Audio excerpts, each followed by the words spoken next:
Okay, good morning, students. Let's begin our chapter number 1, that is population distribution, density, growth and composition. इसमें हमने first जो concept है distribution we already done in our previous lectures, and we started our second topic, that is density. Here is a quick recap. What do we mean by density? Density क्या है? हाँ जी बेटा, what do you mean by density? Number of persons per square kilometer is called density. We can find out the density by the formula total population upon total area. इतना हमने किया था. अब India की अगर हम डेंसिटी की बात करें, population according to 2011 1210.1 million and the total area of India is 3.17. So the average density of India is 382 persons per square kilometer. एक स्क्वायर किलोमीटर में कितने लोग रहते हैं एवरेज इंडिया में? 382 पर्सन्स. और यही डेंसिटी हमने कहा था कि जो China population wise first number पर है. अगर हम एब्सोल्यूट डाटा देखें तो चाइना फर्स्ट नंबर पर है ना. बट वहां पर जो है चाइना की जो डेंसिटी है दैट इज 141 पर्सन्स पर square kilometre. It means density क्या दिखा रही है कि कितने एरिया में, 1 किलोमीटर एरिया में कितने लोग रहते हैं. जिसकी डेंसिटी ज्यादा होगी it means pressure on land increase होगा. तो इंडिया का एरिया कम है लेकिन जो है पॉपुलेशन उसके अकॉर्डिंग ज्यादा है. जबकि अगर चाइना की पॉपुलेशन ज्यादा है तो उसके पास एरिया भी ज्यादा है, इसलिए प्रेशर ऑन लैंड जो है चाइना में कम है as compare to India.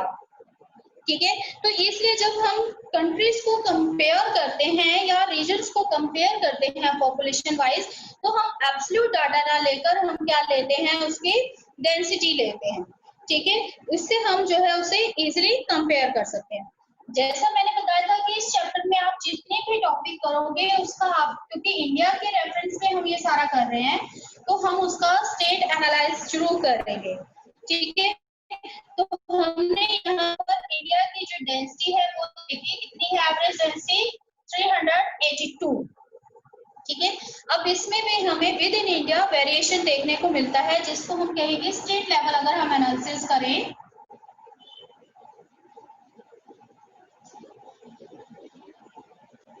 State level, अगर हम एनालिसिस करते हैं तो यहाँ पर हमें डेंसिटी वाइज वेरिएशन देखने को मिलता है.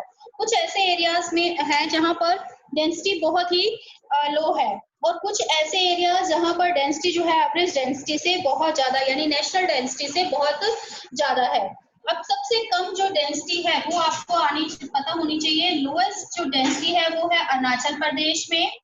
अरुणाचल प्रदेश की जो डेंसिटी है that is 17 persons per square kilometer. और हाईएस्ट डेंसिटी है जो, ये आपको सारे बेटे लोएस्ट हाईएस्ट आपको आना चाहिए, क्योंकि ये आपके मैप रिलेटेड क्वेश्चंस भी हैं. मैप जो आपका पेज आएगा उसमें आपको हाईएस्ट और लोएस्ट ही पूछा जाएगा, चाहे वो डिस्ट्रीब्यूशन ऑफ पॉपुलेशन है, डेंसिटी है, रूरल अर्बन पॉपुलेशन है, लिटरेसी रेट है, व्हाटएवर. ठीक है, तो हाईएस्ट रेशो और लोएस्ट जो है फिगर वो आपको पता होना चाहिए कौन से स्टेट का है और कितना है.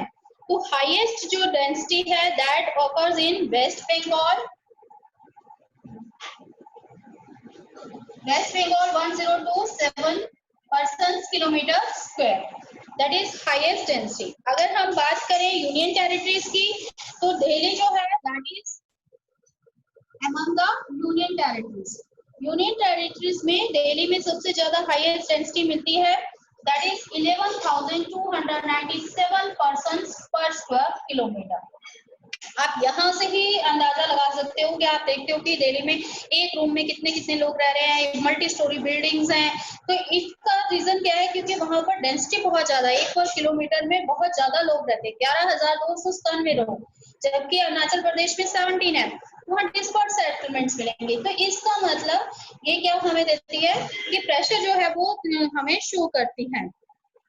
इसी तरीके से लोएस्ट डेंसिटी जो है वो among the union territories Andaman and Nicobar,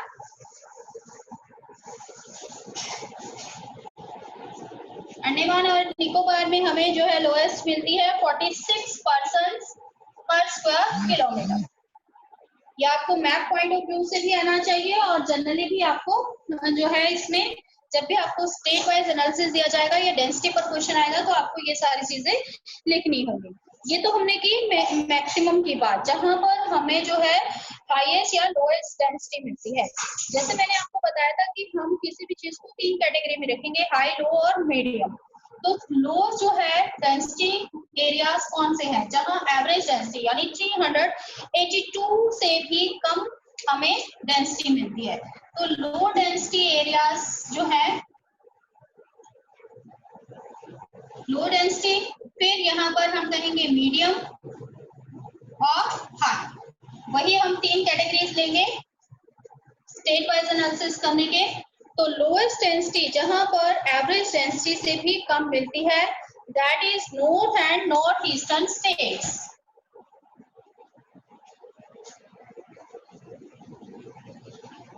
यहाँ पर हमें लोएस्ट डेंसिटी ऑफ पॉपुलेशन जो है वो दिखाई देती है, जैसे कि सिक्किम में 86% है, जम्मू एंड कश्मीर में 124 है। तो ये जो है हमारे क्या है,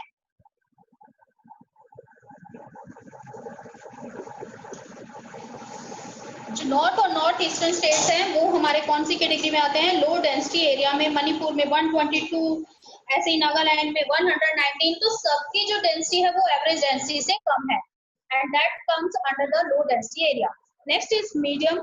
मीडियम डेंसिटी में हमारे एरियाज आते हैं, जैसे कि राजस्थान जो हमारा एक ड्राई स्टेट है, जहां पर राजस्थान जैसे एरिया में 201 जो है डेंसिटी है। ऐसे ही इसके साथ साथ जो हमारे प्लेटो रीजन है, पेनिनसुलर प्लेटो रीजन है, वहां पर भी मीडियम जो डेंसिटी हमें देखने को मिलती है, जैसे कि मध्य प्रदेश में 236 है। ठीक है, तो यहाँ पर हमारी क्या है, यहाँ तो 200 से भी लेस जा रही है, यहाँ 200 और 382 के बीच में है। तो वो हमारे किस में आएंगे, मीडियम डेंसिटी में आएंगे। छत्तीसगढ़ है 189, कर्नाटका 319, आंध्र प्रदेश 308, महाराष्ट्र 365। ये सारे रीजन जो है वो हमारे किस में आते हैं, मीडियम में। नेक्स्ट आता है हाई डेंसिटी। हाई डेंसिटी में हमारे आते हैं जैसे कि कोस्टल स्टेट्स हैं हमारी,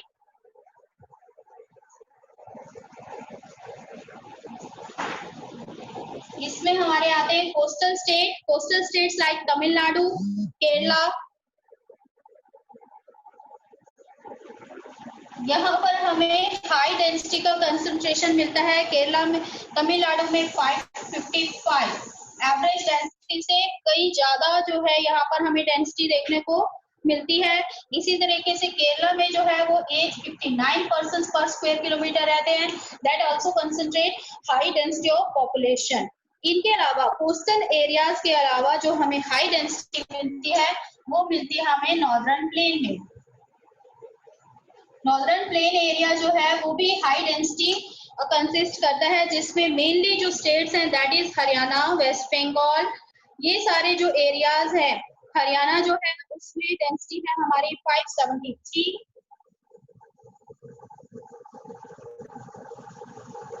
573 यहाँ पर हमें डेंसिटी देखने को मिलती है। उत्तर प्रदेश में, यूपी में 828, फिर वेस्ट बंगाल में हमने किया था 1028। और इसी तरीके से जो है हमारा पंजाब में 550 पर्सन पर स्क्वायर किलोमीटर रहते हैं।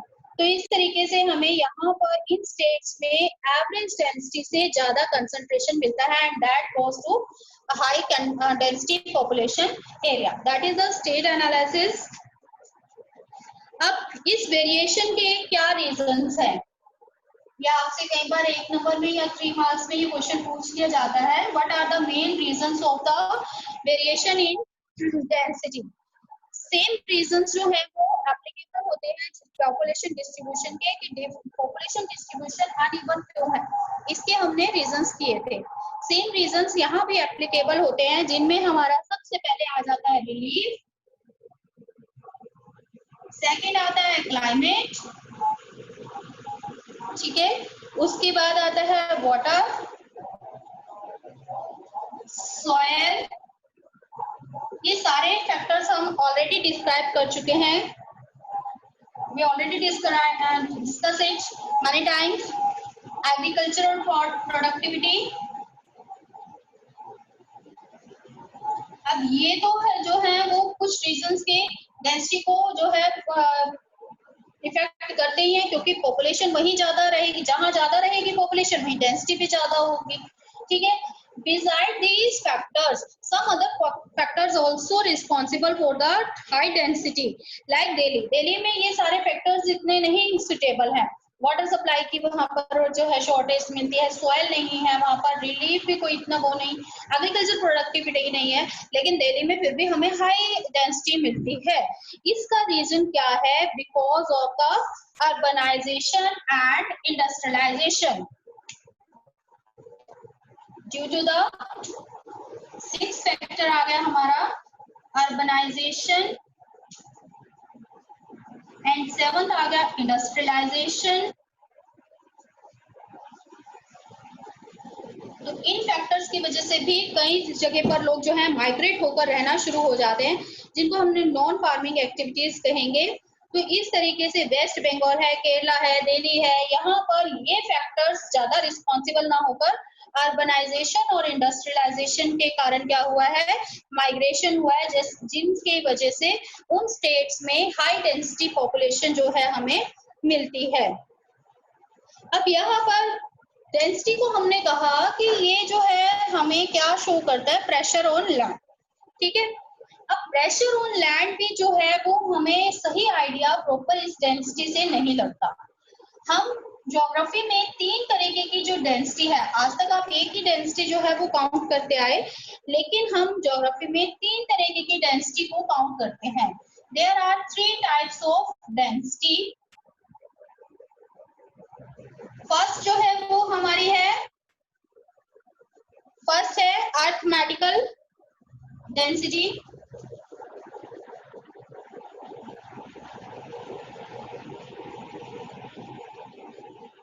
अरिथमेटिकल डेंसिटी जो अभी हमने कैलकुलेट की थी, जिसको निकालने का हमारा फॉर्मूला क्या है, टोटल पॉपुलेशन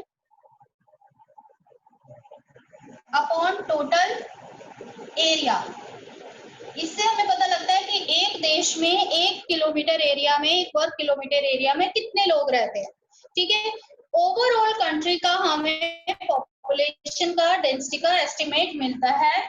सेकेंड आती है हमारी physiological density.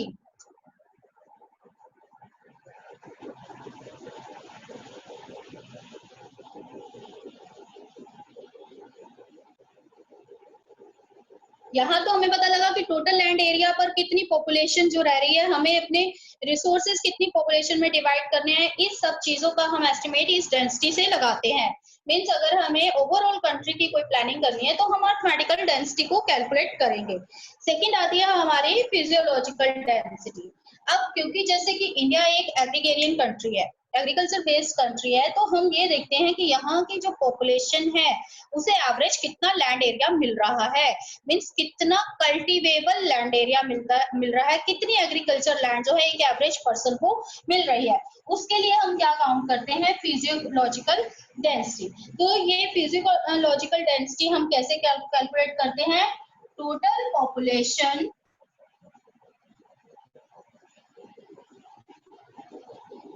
Population upon net cultivable area. हमारे इंडिया में जितनी भी कल्चरेबल लैंड है, ठीक है, जिस पर कल्टीवेशन किया जा रहा है, नेट कल्टीवेबल एरिया को हम जब टोटल पॉपुलेशन से डिवाइड कर देते हैं, सॉरी टोटल पॉपुलेशन को नेट कल्टीवेबल एरिया से डिवाइड कर देते हैं, तो हमें पता लगता है कि एवरेज एक पर्सन के जो है उसमें कितनी कल्चरेबल लैंड आ रही है। अब ये तो हुआ, लेकिन सभी के सभी तो हमारे एडेड नहीं है ना कल्चरेबल में, यानी सभी लोग तो एग्रीकल्चर नहीं करते, कुछ लोग जो है वो 30% लोग जो है वो नॉन फार्मिंग एक्टिविटीज में भी एंगेज है। तो थर्ड टाइप के हम डेंसिटी देखते हैं agricultural density.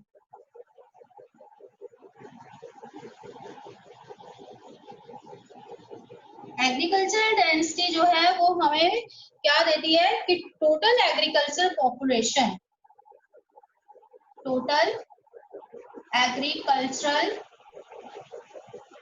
Population upon net cultivable area.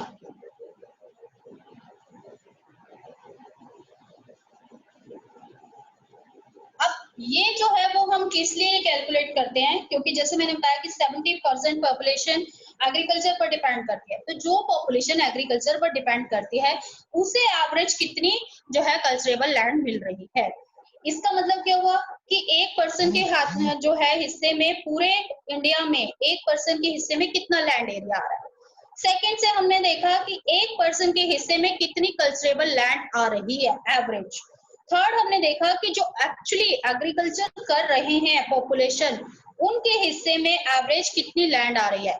इसमें हम जो है जितने भी लोग फार्मिंग एक्टिविटी में एंगेज हैं, लाइक कल्टीवेटर्स हैं या फिर एग्रीकल्चर लेबर हैं या उनकी फैमिली, जो भी एग्रीकल्चर में एंगेज हैं, उस पॉपुलेशन को इसमें हम ऐड करते हैं और कल्चरेबल लैंड से जो है उसे डिवाइड करते हैं। तो वन पर्सन के हाथ में जो है वो कितनी लैंड आ रही है एवरेज, उसे हमें जब देखना है तो हमको क्या निकालेंगे, एग्रीकल्चरल डेंसिटी।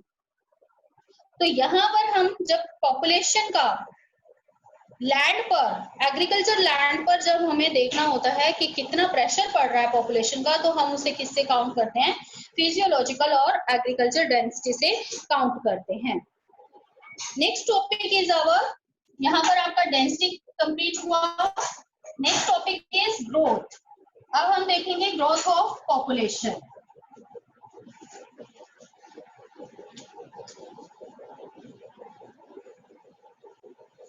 अब ये वाला टॉपिक कर रहे हैं ग्रोथ। ग्रोथ का मतलब क्या है, किसी दो स्पेसिफिक टाइम पीरियड्स में पॉपुलेशन में जो चेंज आता है, population change in specific two points of time period, तो उसे हम क्या कहेंगे, ग्रोथ। मींस 1911 में कितनी पॉपुलेशन थी, अगर हम देखें कि 1921 में कितनी पॉपुलेशन होगी, तो इन दोनों की पॉपुलेशन का जो डिफरेंस होगा वो हमारा क्या कहलाएगा, ग्रोथ। ठीक है, यानी change in population, change in population at a specific 2 points of time। दो टाइम पीरियड पर हमें क्या देखना है, चेंज कितना होता है। अब ये जो पॉपुलेशन ग्रोथ है वो हमारा क्या होता है, रेट में हम इसको देखते हैं, यानी परसेंटेज में हम इसको काउंट करते हैं कि कितने परसेंट जो है वो क्या हो रही है, ग्रोथ हो रही है। ठीक है, तो इसको हम क्या करते हैं, ग्रोथ रेट के रूप में हम इसको देखते हैं। ये हम पहले के चैप्टर्स में डिटेल में कर चुके। नेक्स्ट आता है कि हमारा जो ग्रोथ है, ये भी हमने कंसेप्ट किया था कि it is also of two type, positive and negative. Growth rate को जो है, ग्रोथ को हम किस टू पार्ट्स में, यानी टू टाइप्स है इसकी, positive growth and negative growth. Positive growth कौन सी है, positive growth when the population increases, ठीक है ना, between two given points of time. Population increases between given 2 points of time। ठीक है, उसे हम क्या कहेंगे, पॉजिटिव। इसमें क्या होगा, birth rate is greater than death rate, तभी होगी ना पॉपुलेशन इंक्रीज हो। जब हमारी बर्थ रेट ज्यादा होगी और डेथ रेट कम होगी तो पॉपुलेशन क्या होगी, इंक्रीज होगी। सेकंड है negative, negative means population decreases, ठीक है, between given 2 points of time. Here reversible birth rate is less than death rate, ठीक है, यहाँ बर्थ रेट जो है वो हमारा कम होगा as compare to death rate, ठीक। तो ये डेथ रेट जरूरी नहीं है कि हमारा क्या हो कि नेचुरल डेथ हो, या फिर ये क्या हो सकता है कि अगर डेथ रेट भी हो सकती है, दूसरा माइग्रेट भी हो सकता है, यहाँ पर माइग्रेशन भी आ सकता है, या तो लोग वहां से माइग्रेट कर गए हो तब भी हमारा बर्थ रेट ज्यादा हो जाएगा ऑटोमेटिकली, ये आर्टिफिशियली हो गया, और एक नेचुरल जो है बर्थ रेट ज्यादा हो डेथ रेट से। तो हमने देखा था कुछ यूरोपियन कंट्रीज है जहां पर आप लोग नेगेटिव ग्रोथ रेट हमें मिलती है, हमने सेकंड चैप्टर पार्ट ए में देखा था। तो ये हमारी 2 टाइप्स ऑफ ग्रोथ है। इसके बाद अगर हम इंडिया की बात करें, इंडिया की ग्रोथ की, तो इंडिया की ग्रोथ को जो है हम डिफरेंट फेजेस में काउंट करते हैं। तो ये आपका एक इम्पोर्टेंट क्वेश्चन आता है, phases of population growth in India. India के पॉपुलेशन को जब हमने एनालिसिस किया डिफरेंट डिकेड्स में, तो हम इसको 4 फेजेस में जो है वो हम कर सकते हैं। अब यहाँ पर इंडिया की पॉपुलेशन जो है वो 1901 से 2011 तक यहाँ पर हमें 4 फोल्ड्स का यानी 4 गुना जो है इंडिया की पॉपुलेशन हो गई बिटवीन 1901 टू 2011। 4 फोल्ड का हमें इंक्रीज मिलता है। 1901 में 238.40 मिलियन जो है पॉपुलेशन थी, जो इंक्रीज होकर यहाँ पर 1210.1 मिलियन हो गई। तो ऑलमोस्ट 4 फोल्ड जो है पॉपुलेशन हो गई ड्यूरिंग दिस पीरियड। अब इसे जो है हम 4 कैटेगरीज या 4 फेजेस में कन्वर्ट करते हैं। 4 फेजेस कौन कौन से हैं? सबसे पहले आता है हमारा period of stagnant growth rate, period of stagnant growth rate. Second है हमारा period of steady growth rate,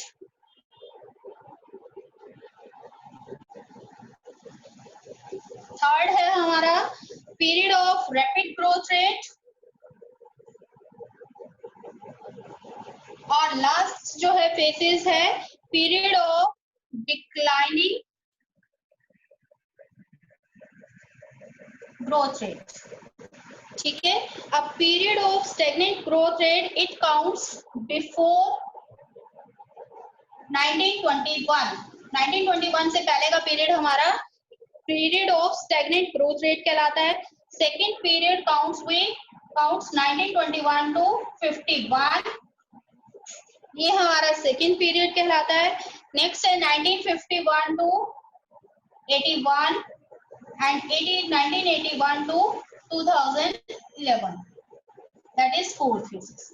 अब इनकी जो हमने पीरियड इसको जो है फेजेस में जो हमने डिवाइड किया है, उसमें हमें इन पीरियड्स में जो है एक जैसी कैरेक्टरिस्टिक्स देखने को मिलती है। सबसे पहले आते हैं हम period of stagnant growth rate. Period of stagnant growth rate का मतलब क्या है कि बहुत ही कम जो हमें ग्रोथ रेट मिलती थी, इरेगुलर और स्लो ग्रोथ ऑफ पॉपुलेशन इस पीरियड में हमें नजर आती थी। अब इसका रीजन क्या है? क्योंकि उस टाइम जो है मोस्टली इंडिया की जो पॉपुलेशन है that was illiterate, medical facilities were not available. Due to this reasons the birth rate as well as the death rate both were high, दोनों ही हाई थे।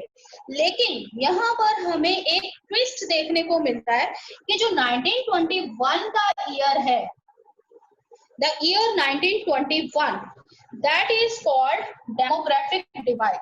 It is very important, one marks question. 1921 is called demographic divide. Demographic divide हम इसे क्यों कहते हैं इस year को? क्योंकि इससे पहले हमारी पॉपुलेशन जो है वो इंक्रीज हो रही थी। बेशक लो रेट पर हो रही थी लेकिन इंक्रीज हो रही थी। लेकिन ड्यूरिंग द 1921 जो पॉपुलेशन है वो इंक्रीज होने के बजाय उसमें क्या आया, स्लाइट डिक्लाइन आया, कमी आई। इसका रीजन क्या था, during this period many of epidemics were spread through out the India.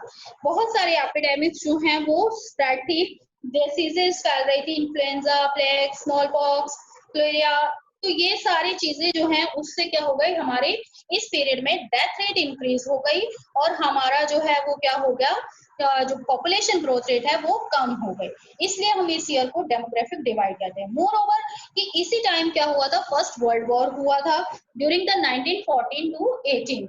उससे भी क्या हुआ कि जो वॉरियर्स हैं उनकी डेथ रेट इंक्रीज हो गई और यहाँ पर हमारा जो ग्रोथ रेट है वो कम हो गया। So this year is known as 1921 is known as demographic divide because in this year the population growth rate resembled slight decline instead of increasing. Second period आता है हमारा period of steady growth rate. It counts 1921 to 51. अब यहाँ पर हमने बहुत सारी problem face कर ली थी, एपिडेमिक्स हो रहे थे, मेडिकल फैसिलिटीज नहीं थी, तो यहाँ पर हमारा क्या मेन मोटिव हो गया, मेडिकल फैसिलिटीज को इम्प्रूव करना। तो यहाँ मेडिकल फैसिलिटीज क्या होना शुरू हो गई, इम्प्रूव होना शुरू हो गई। मेडिकल फैसिलिटीज इम्प्रूव होने से हमारी डेथ रेट क्या हो गई, रिड्यूस हो गई। It reduces the death rate.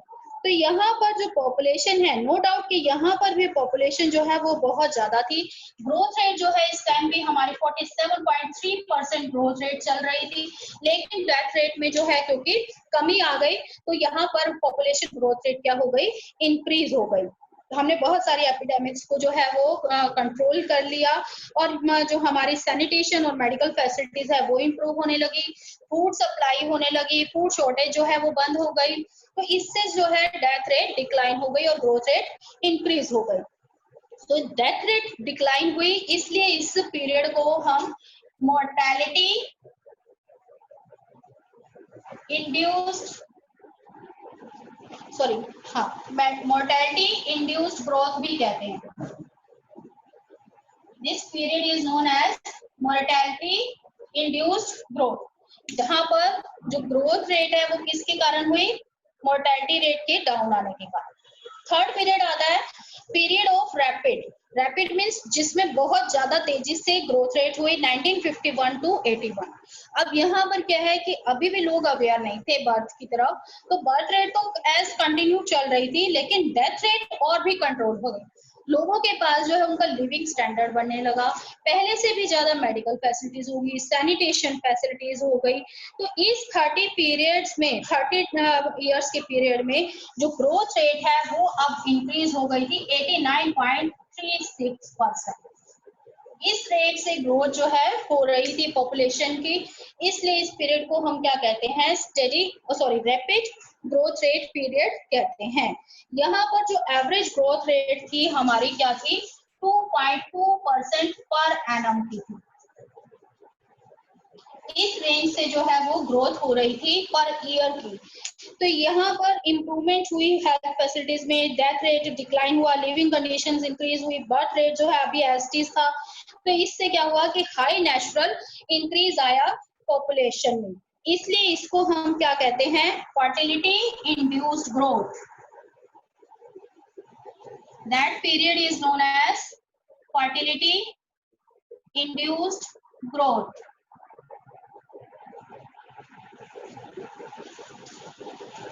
अब क्या हुआ कि अब यहाँ तक जो है जब हमारी पॉपुलेशन बहुत ज्यादा हो गई तो गवर्नमेंट ने जो है वो पॉपुलेशन को कंट्रोल करने के लिए मेजर्स अडॉप्ट करने शुरू किए, लोगों को अवेयर करना शुरू किया, लोगों में लिटरेसी लेवल खुद बढ़ने लगा क्योंकि लिटरेसी जो है हमारा रेट इंक्रीज होगा।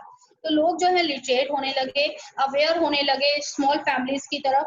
तो धीरे धीरे जो हमारा हाई ग्रोथ रेट था वो क्या होने लगा, धीरे धीरे इट गेट्स स्लो डाउन। तो ये धीरे धीरे कम होने लगा, नीचे आने लगा। तो ये नहीं कि इस टाइम भी हमारी पॉपुलेशन हाई नहीं थी, लेकिन जो ग्रोथ रेट हम 2.2% पर एनम के लेकर चल रहे थे वो जो हमारी क्या हो गई, रिड्यूस होना शुरू हो गई। और ये जो ग्रोथ रेट है कितनी रह गई, 1.76% इन 2011। जो पहले ग्रोथ पढ़ रही थी 2.2% के हिसाब से, अब वो कितनी हो गई 1.76% रह गई। तो इस तरीके से हमारे जो पॉपुलेशन ग्रोथ है वो क्या होना हो गई, ग्रोथ रेट डिक्लाइन होना शुरू हो गई।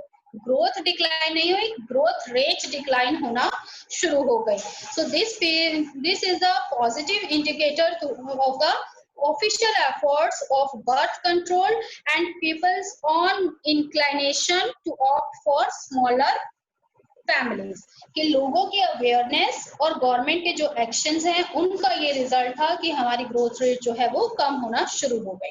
अब इसमें हमें ग्रोथ में भी पॉपुलेशन में वेरिएशन देखने को मिलता है state wise. It is also not same in all the states and union territories। तो इसका भी हम रीजनल एनालिसिस करेंगे कि रीजनल वेरिएशन जो है वो हमें इसमें देखने को मिलता है।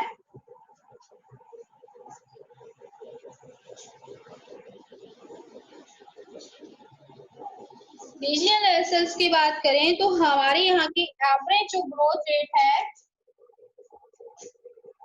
दैट इज 17.64% है अकॉर्डिंग टू 2011। ठीक है, अब इसमें जो है ये हमें एक ट्रू पिक्चर नहीं देता, क्योंकि सारे जो स्टेट्स या यूनियन टेरिटरीज हैं उनमें हमें सेम ग्रोथ रेट नहीं मिलती। अगर हम इस चीज को देखें तो हमें दिखाई देता है कि यहाँ पर जो कुछ एरियाज हैं जहाँ पर सबसे ज्यादा हमें ग्रोथ रेट देखने को मिलती है, जैसे कि आंध्र प्रदेश, तमिलनाडु, कर्नाटका, हिमाचल प्रदेश, पंजाब, वेस्ट बंगाल, उड़ीसा, महाराष्ट्र, इन सब में ग्रोथ रेट कितनी है 11 to 16।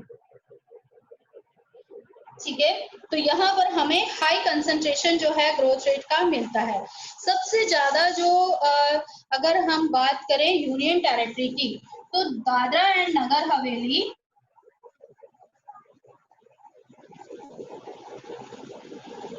दमन एंड दीव, इनमें सबसे ज्यादा हमें ग्रोथ रेट मिलती है।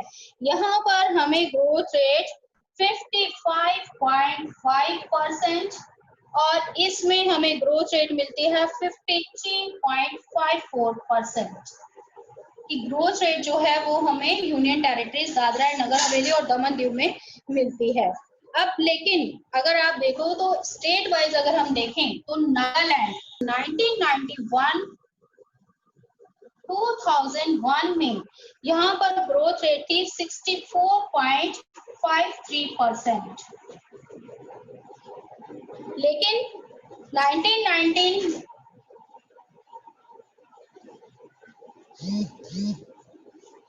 इससे पहले बिफोर दिस जो थी 1991 से 2001 में जो है इसने अपनी ग्रोथ रेट को नेगेटिव में ले आया और यहाँ पर यहाँ पर ग्रोथ रेट है -0.47%। A huge difference between the growth rate before 1991-2001, यहाँ पर जो ग्रोथ रेट थी 64.53 थी हाईएस्ट ग्रोथ रेट, लेकिन उसने इतना कंट्रोल किया कि यहाँ पर अब नेगेटिव ग्रोथ रेट मिलती है हमें 0.47% इन नागालैंड। आपको ये चीज ध्यान रखनी है। दूसरे सेकंड मिनिमम जो ग्रोथ रेट है वो हमें मिलती है केरला में। केरला की जो ग्रोथ रेट है दैट इज 4.86%। ठीक है,